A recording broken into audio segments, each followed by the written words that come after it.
And then he put his thing into my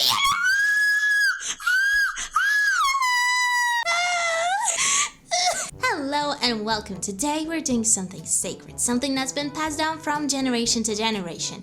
And that is, yes, you guessed that right, that is reading cringe Harry Potter fanfiction. And I hope you understand what you're getting yourself into, because we are starting with My Immortal, which is an absolutely beautiful piece of fanfiction. I'm sure you've heard of it. I have heard of it. I've never read it myself though. Okay, let's start with chapter 1. Oh, by the way, this is originally written by Tara Gillespie, and I hope I read that right because I have no idea how to pronounce this. Let's get to it. Hi, my name is Ebony Darkness Dementia Ravenway. Right, of course it is. And I have long ebony black hair. That's how I got my name. With purple streaks and red tips that reaches my mid-back. And icy blue eyes like limpid tears. I'm not related to Jared Way, but I wish I was, because he's a major hottie. Oh my god, it's already starting. I already want to get the hell out of here. I'm a vampire, but my teeth are straight and wide. I have pale white skin. I'm also a witch. Right, a vampire witch. Okay, cool. And I go to a magic school called Hogwarts in England when I'm in the 7th year. I'm 17. I'm a goth. A vampire goth witch. That is... Whew, I like that. I was walking outside Hogwarts.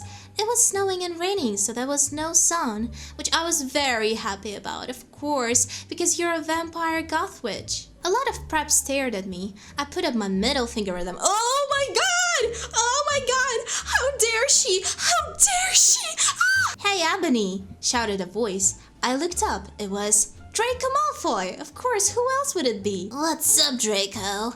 I asked. I think this is the most fitting voice for Ebony. Nothing, he said shyly.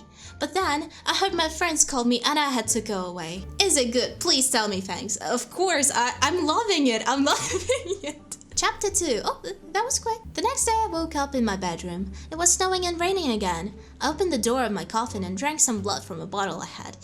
Of course, because you're a vampire goth witch. My coffin was black ebony. Hold on.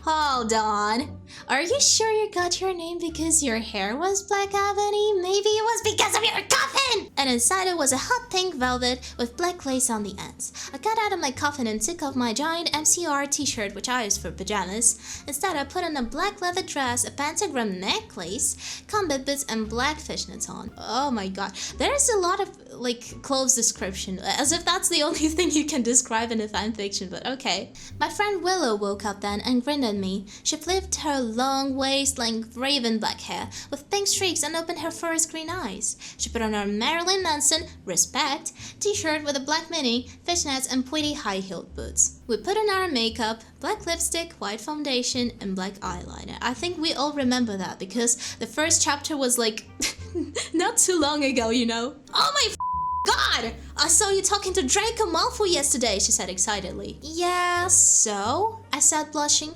Do you like Draco? She asked as we went out of the Slytherin common room and into the Great Hall. No, I so don't! I shouted.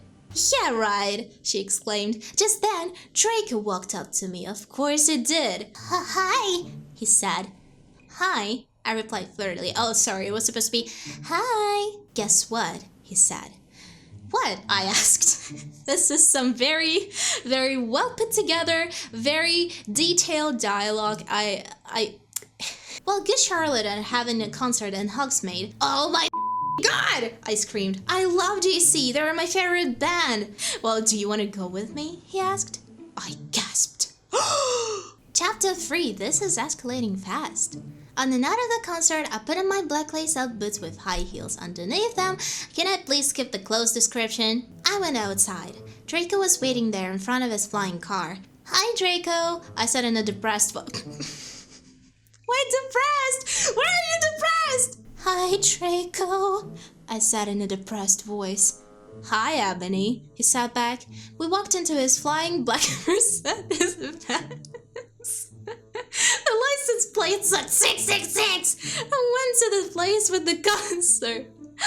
What is happening? We both smoked cigarettes and When we got there, we both hopped out of the car. We went to the mosh pit at the front of the stage and jumped up and down as we listened to Good Charlotte. You come in cold, you're covered in blood, they were all so happy you've arrived. The doctor cuts your cord, hands you to your mom. She sets you free into his life. Joel is so hot, I said to Draco, pointing to him as he sung, filling the club with his amazing voice. Suddenly, Draco looked sad. Oh no, what's happened? Oh, someone's jelly! Someone's jelly! What's wrong? I asked as we watched to the music. Then I caught on. Hey, it's okay, I don't like him better than you, I said. Really? Asked Draco sensitively, and he put his arm around me, all protective.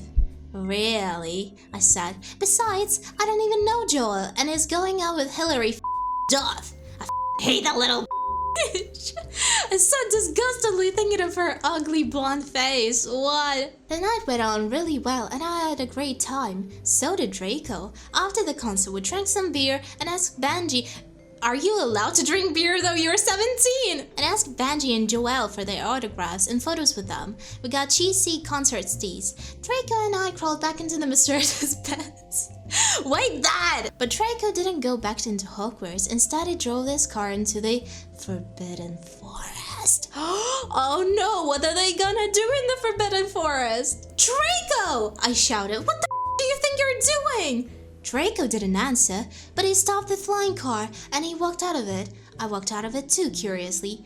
What the hell? Why is she so aggressive, girl? Ebony? He asked. What? I snapped.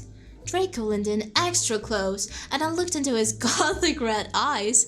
He was wearing color contacts, which revealed so much depressing sorrow and evilness, and then suddenly I didn't feel mad anymore. And then, ... Suddenly, just as Draco kissed me passionately.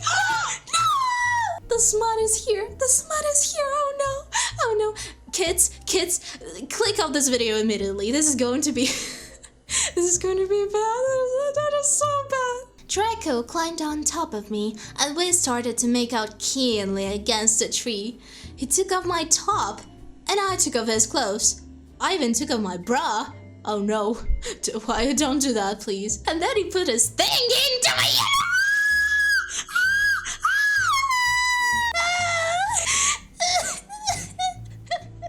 I'm scared.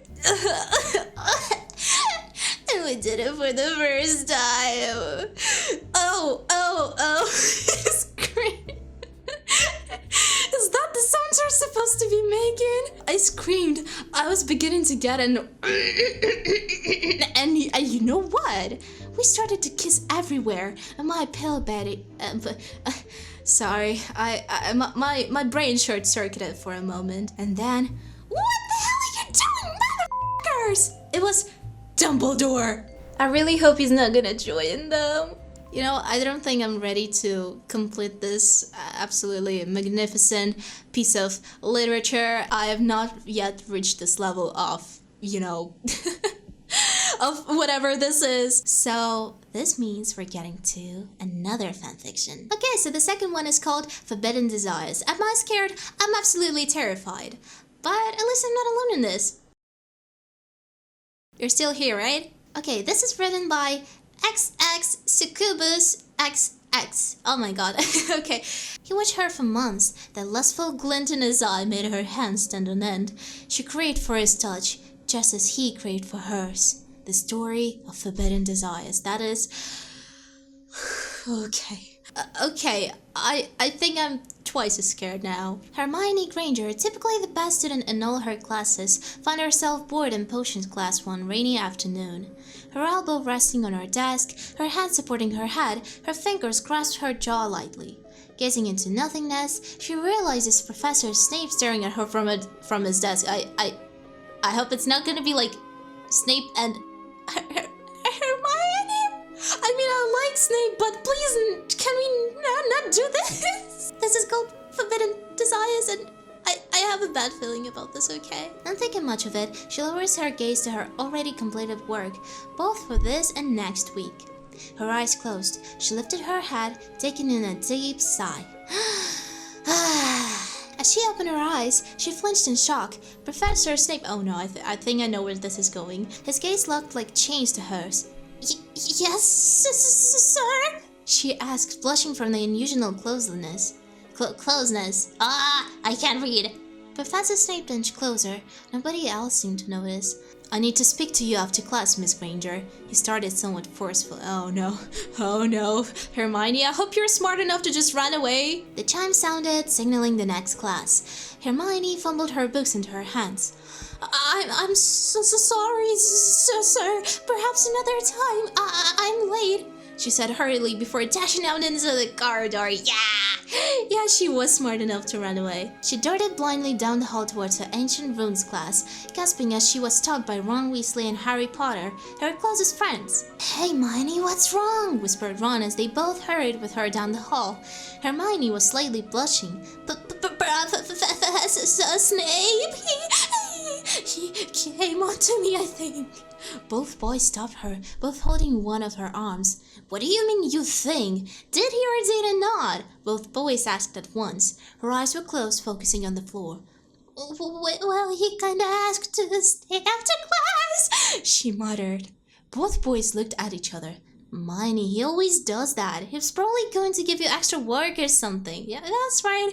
Of course he is. Yeah, because this is absolutely not a fanfiction called Forbidden Desires. Harry sat, trying not to laugh. Hermione sighed and pulled her arms out of the boy's grasps. You don't get it. It was different this time, she blurted hurriedly before running into her classroom and taking her seat right at the front of the room. Ticking off the large grandfather clock in the corner rattled through her head like a freight train. All she could picture was his gaze fixed on her, that stare. She scolded herself for allowing herself to be emotionally swayed by that one gaze of desire. Oh no. Why, God, why? She shifted in her seat, her hands interlocked, resting between her knees. Being the last lesson of the day, Hermione decided to stay in the classroom a little late to touch up some homework from other classes. That was a bad idea. She sighed, gathering her books and tossing them into her bag as she stood. Holding the shoulder strap, she strode out of the classroom towards the Gryffindor common room. Her ears pricked up as she heard faint footsteps approaching slowly behind her. Frightened, she walked faster. Sure enough, the footsteps sped up! Her brisk walk turned into a terrified sprint. As she arrived at the Gryffindor common room, Neville Longbottom had already opened the doorway. She sighed in relief as she charged into the door and into the dormitory, throwing herself on her bed. She closed her eyes tightly as she screamed at herself in her head. No! He would never want that from me! He's an adult! Sorry. Although I cannot say that I've never daydreamed about it! Hermione, why? She blushed madly, biting her lips softly. She soon fell asleep. Weeks passed. She avoided Professor Snape. That's a good decision. Skipping classes, running from him in the hall. She was afraid of what others would think of her if she gave in to the temptation. It was time for potion class. Oh no. She silently snuck in the opposite way to avoid Professor Snape. Her gaze focused behind her. She bumped into Professor McGonagall. Both women gasped as Hermione fell backwards onto the floor. Now, Miss Granger, your potion class is the other way. You've been acting very strange lately. Is everything all right? She asked, deep concern in her eyes. Hermione scrambled to her feet. Yes, I'm fine, Professor. I was just looking at something, she said with a smile. Professor McGonagall held her arm gently, escorting her to her potion class. Aw, why did you do that, Professor? Before she could even speak, she had been thrown into the classroom, the door shut behind her. Professor Snape's gaze automatically fixed on her. He seemed to pause. Miss Granger, detention for a month for skipping classes. You're staying after class today. No exceptions! Yet the intense manly force turned her on a little. The end of the class came quicker than the blink of an eye, it seemed. She stayed in her seat, her eyes closed, not knowing exactly what was coming next. All the students left. Professor Snape followed them before shutting and locking the door. Hermione felt herself shiver as Snape touched his cold fingertips to her neck. Very softly taking over her collarbone, his hot breath on her neck. Hermione gasped softly, her breath shaky. Blushing as Snape's hand slipped into her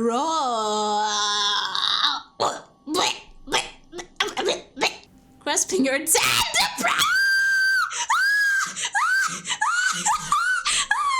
Hermione let out a sort of squeal moan as he grasped her you-know-what tighter, opening her robe as he kissed her neck. No, Professor, this isn't right, she managed to choke out. Snape smirked seductively and softly started nibbling her ear. Oh my god. Oh my god. Who wrote this? I need to talk to them. Snape sat her on his lap as he sat on one of the bench seat. Hermione blushed as she felt the start of his what? Of his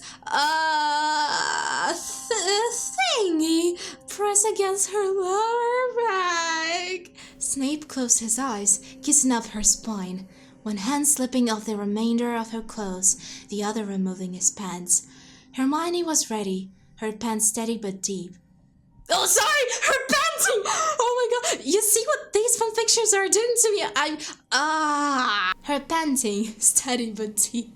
Snape ran his hot, wet tongue up her shoulders and neck as he softly whispered, "Ready for the final exam, Cringer?" I do not respect this. This is unacceptable. Is there a part 2? Well, I suppose that is enough of Harry Potter fanfiction for one day. Thank you for staying here with me. I really appreciate it. And let me know if you want more of this because, who knows, maybe next time I'll read something even worse. With that being said, this is it for today. Thank you for being here with me. Bye, Hive!